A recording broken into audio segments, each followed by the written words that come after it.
अस्सलामुअलैकुम। बोल न्यूज में मैं हूं जवाद कमर और मैं हूं आपके साथ अनम जुल्फिकार। हेडलाइंस आपने जानी। बुलेटिन के आगाज में आपको खबर दे, तहरीक इंसाफ की सीनियर क़यादत आज फिर JIT में तलब। प्रोपेगेंडा के इल्जाम पर सलमान अकरम राजा, रऊफ हसन, असद कैसर, फरदौस शमीम नकवी, खालिद खुर्शीद, वकास अकरम समेत 25 अहम तरीन रहनुमाओं को बुलाया गया है। आलिया हमजा, कंवल शोजब और दीगर को भी नोटिस मौसूल। पिछली मरतबा बैरिस्टर गौहर, रऊफ हसन और शाह फरमान पेश हुए थे, जिनसे 5 घंटे पूछगछ की गई थी। रियासत मुखालिफ प्रोपेगेंडा केस। PTI के 25 रहनुमाओं की आज फिर JIT के सामने तलबी। सलमान अकरम राजा, रऊफ हसन, असद कैसर, फरदौस शमीम नकवी, शेख वकास अकरम मुश्तरका तहकीकाती टीम के सामने पेश हों।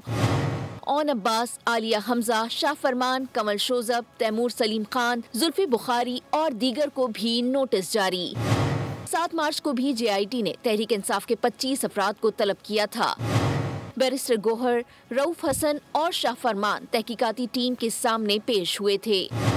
PTI रहनुमाओं से 5 घंटे तफ्तीश की गई थी। IG इस्लामाबाद की सरबराही में कायम JIT केस की तहकीकात कर रही है।